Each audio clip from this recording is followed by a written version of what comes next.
Okay, well, this is our third installment of the Mountain Meadows Massacre video series we've been doing.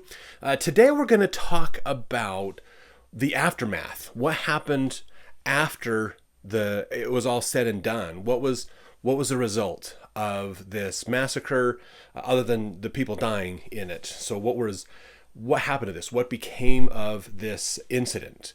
And what happened to the perpetrators of it as well? Were they brought in for justice to be served? And what about the 17 children that didn't die? What happened to them? So that's what we're going to cover today. So as we begin this, let's talk just a little bit about the perpetrators and the situation, okay? What happened. It was bad. It was terrible. There were people who were immediately involved in the massacre itself, like John D. Lee, Bishop Klingensmith, and others who were there. There were people who were indirectly involved in this. So there were some people like Eli Johnson who came up over the hill, witnessed everything that happened. People like Jacob Hamblin, who was not even in the southern Utah area at the time. He happened to be during that time that the massacre happened, he happened to be in Salt Lake City, marrying a second wife, actually, at the same time. His wife was at home with their children, and the Hamblin farm was just at the north end of the valley, of the Mountain Meadows Valley, basically. So after the incident was done, they gathered up some of the clothing and some of the jewelry and the guns and supplies of these immigrants who had been killed, loaded them in the wagons with these kids, and a lot of the men went and stayed at the Hamblin home that night because it was the closest settlement, basically. So Sister Hamblin, I believe it was Sarah was her first name, I think, she had cooked dinner for this group of men, a little more than a dozen men, that had committed the atrocity. She could hear the gunshots, but she didn't know what was going on. She actually kept 3 of the children to stay together because they were siblings. There was one 1-year-old little girl who was severely wounded in the altercations and things during the massacre, and so her and her 2 siblings, Sarah Hamblin said, "I'll take care of them. Leave them here. Let me take care of them." And so all the men are like, "Okay, whatever." So they stayed there that night, laid on the front lawn, basically, and slept there, and then went into town the next day, which is a Saturday. So some of the other people that were indirectly involved was Isaac Haight and William Dame. While they were the leadership that allowed this to happen, they were not there for the massacre itself. They didn't get directly involved in it. They made the decision and had John D. Lee do the work that they set him to do. They showed up on Saturday after it was done to see what was the aftermath, what was it, and that's when both of them got really scared. That's when the reality of what had happened really hit them.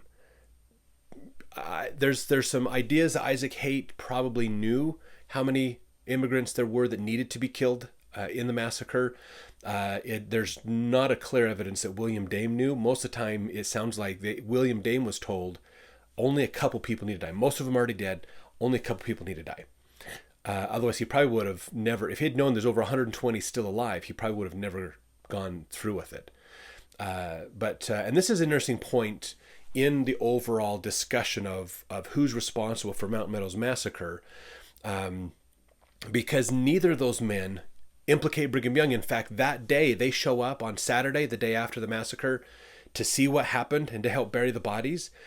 They spend the whole day arguing with each other over who's going to be responsible for this, who's going to have to answer for this.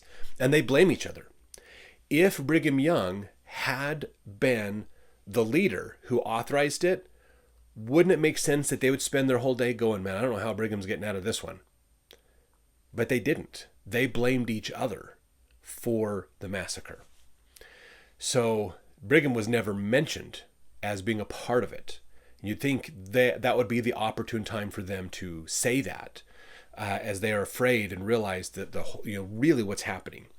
So another reason why Brigham Young was not involved in that, because he wasn't. There's no evidence against it. He was never involved. That's why they blamed each other. So anyways, they were there to bury the bodies. The bodies,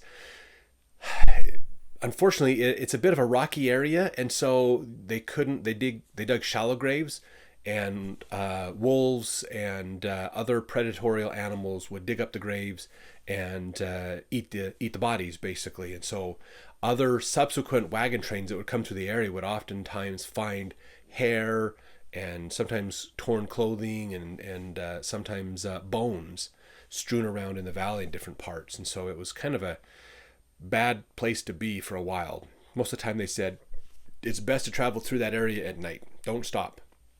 Travel through the area at night. In fact, it's kind of become a common place for ghost stories. Some people claim they'll go out there and stay and hear on the wind women crying or asking, pleading for their children or whatever. I don't know if any of that's true or not, honestly. I didn't experience any of that when I was there. Of course, I was there in the afternoon, so I wasn't there at night when I went down. But maybe, I don't know. Maybe that'll be a feature of one of those ghost hunter shows one of these days. They'll go down there and test it out. But anyways, they had a hard time keeping the bodies hidden. Basically, they eventually, about 2 years after the massacre happened, I believe it was a Colonel Carleton, that his U.S. Army unit came through the area around either 1859 or 1860, somewhere around there, and they saw the bones, and so they basically gathered up as what they could find, and they put them all in a common.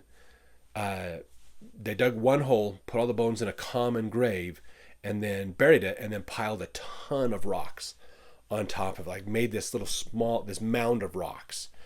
And then on the top, they got some wood, and they built a cross to put on the top of that rock that had carved into the wood, "Vengeance is mine, saith the Lord."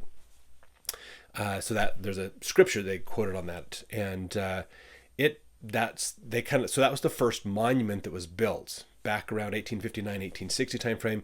It was eventually broken down, and then it was rebuilt a couple years later by another army regiment that came through the area, and then that one was broken down again and weathered, and so it just kind of turned into this small mound of rocks that just stayed there for a long time until the 1990s. When the LDS Church actually paid to build the monument that's out there today. So that is a really cool monument. I can't remember if it was 1993 or something like that it was dedicated. I can't remember off the top of my head. But so the bones were there. The interesting thing about the bones, just to kind of finish this part of the story of what happened, when the LDS Church bought all that land, and I think they had some of it already acquired after the massacre and things. I think they kind of bought some of that land anyways to just kind of control the area. For a long time, the LDS Church's perspective was, let's not talk about it. Let's just kind of ignore it and hope nobody sees it. But in the 90s, when they realized they can't keep, this needs to be discussed. We need to own up to the challenges of the history of the church. The church said, okay, let's work and build a monument. In fact, the monument that's there is really cool. It's kind of a monument they rebuilt the mound and cemented it together so it can't be broken down, put a fence around it and things to protect it. Really cool place. It was under President Gordon B. Hinckley, was the prophet at the time. And it was one of the members of a direct descendant of John D. Lee, who actually met in the late 80s with the direct descendants of the survivors, the children who survived, and started to meet with them and let's try to heal the wounds the rest of the way, bring closure to this. And so they all said, we want to have a monument and have like an official burial and kind of bring some more closure to this. And so they went to the church, and the church says, yeah, we'll fund the whole thing for you. We'll pay for the whole deal. So the church paid for all this to be done. A cool story that happened to this is before they dug the monument, they started looking around for where the bones were. So they were, using some kind of ground penetrating radar or something to try to look for the bones in the ground to see where did they get buried. Let's be careful with them as we build this monument and things. They struggled to find them. And so they decided, well, if we can't find them in this area, then maybe this is a safe area to dig in. Well, I think it was on the first day of construction, the backhoe found the bones. And so they stopped construction. They dug them up. They did the DNA testing to figure out whose bones were whose, to match them with the descendants and things. And then after they put them all after they put the whole monument together, they actually, if you go to the monument, when you first walk in the gate, there's a big iron gate fence around it. When you open the gate and walk in, just to the left, there's a walkway around the monument. And the monument's kind of this big square piece, and then the big mound of rocks in the middle. And just to the left of that, when you first walk in, you'll notice that there's some sayings on the rock, the granite inside there. And it's underneath those two granite stones is where the bones are buried. So you can see that when you first walk in. And if you know what you're looking for, you'll see it. If you don't know what you're looking for, you'll probably miss it and not realize it. That's where the bones are actually buried, is in those two slots. They're buried under concrete, so they're entombed, basically. But they had a whole burial and everything in the 90s. It was really cool. You can watch the videos of the whole thing on YouTube. It's all out there for you to see. So as far as the bones and what happened to those who died, that's what happened, basically. So there was some closure for the families at that time, in the 90s, when that got dedicated. So let's talk about the perpetrators. What were some of the things that happened to them? That's kind of the big challenge. Before we do perpetrators, let's talk about the 17 children. So they kind of tie in a little bit with the perpetrators. After the massacre happened, not 17, because 3 of them stayed.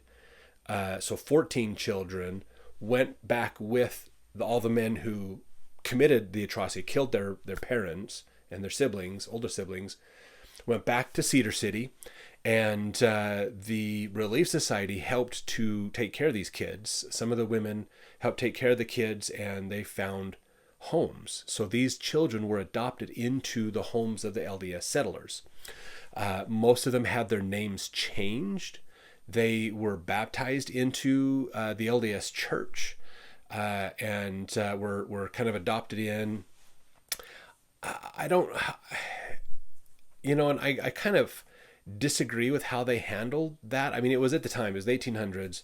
They just wanted to help these kids move on and not deal with it and just ignore what happened. And that's not what happened. But I know it was hard. Some of them were like, yeah, I was in the house I saw the father of the house I was adopted into was the guy that shot my mom and dad, or the neighbor guy was the one that shot my mom and dad and things. So it was kind of an awkward situation for those kids. But they got adopted into families and were just kind of told to move on and live a new life with a new name and things. Some of them around, 5 to 8 years old, they were old enough to remember the experiences of the massacre and recognize people, put names to faces, those kinds of things.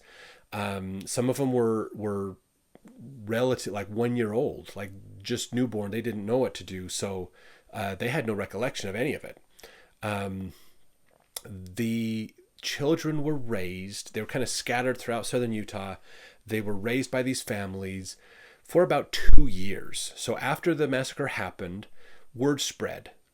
The news caught wind that a major massacre had happened, and the word spread. So people back in Arkansas started hearing about this and thought, wait, this is a major incident. It was about the time my family was going through the area, and it happened to be a group of people from Arkansas. Maybe that was my family. So they started to send people west to try to find the truth. And they heard, yes, it was your family that was killed and what's going on. So they were like, well, can we find the bodies? Can we find trinkets, pocket watches or things like that are memorabilia of my relatives who've passed away in this brutal attack?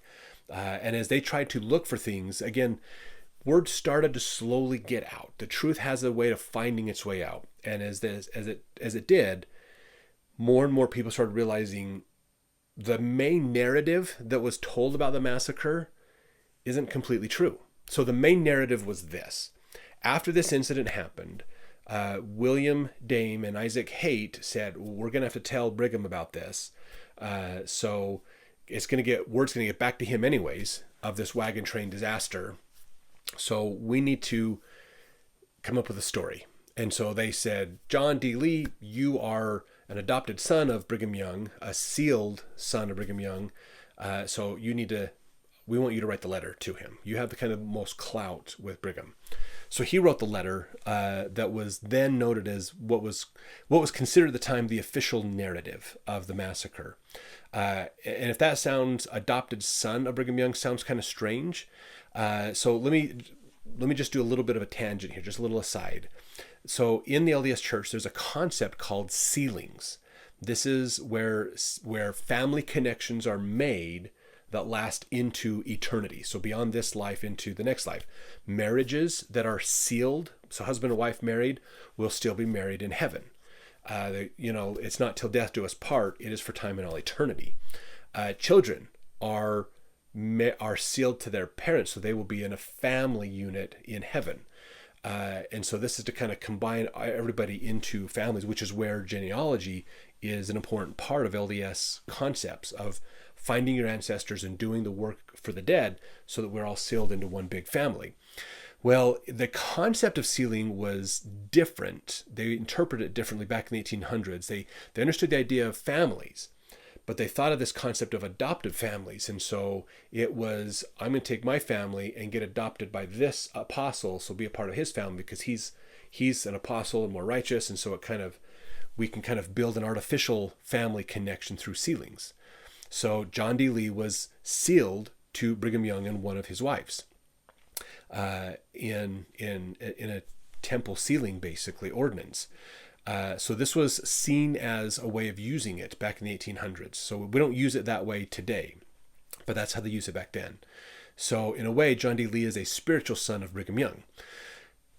So they had John write this letter, and you can read the letter. It was preserved, and you can read it. It's in history books. It's on the internet.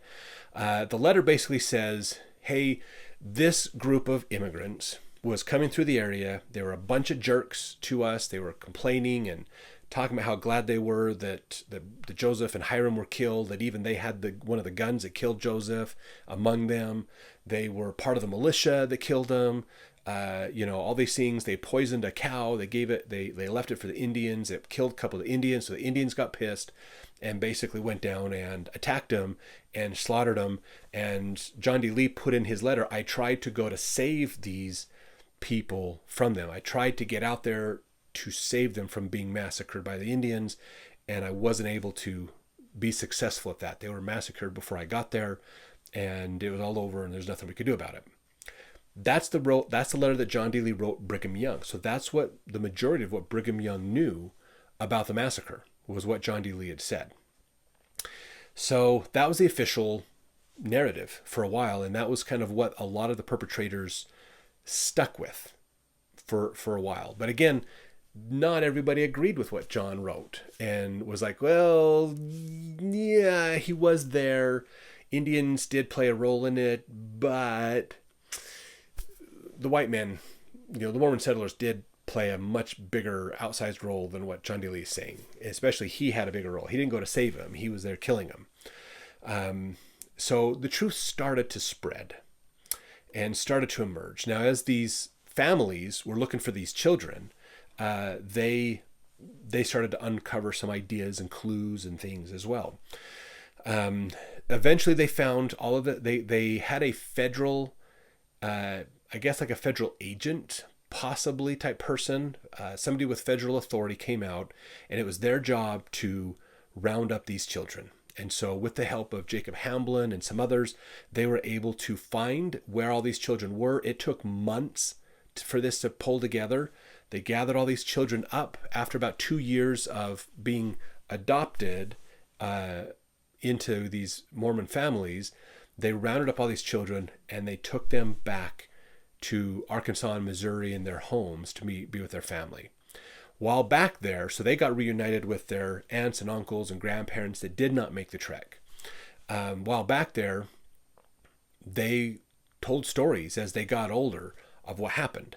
And so their stories corroborating with other things that were being told and discussed in southern Utah, everybody started realizing around 1859, 1860 time frame that there's more to this story.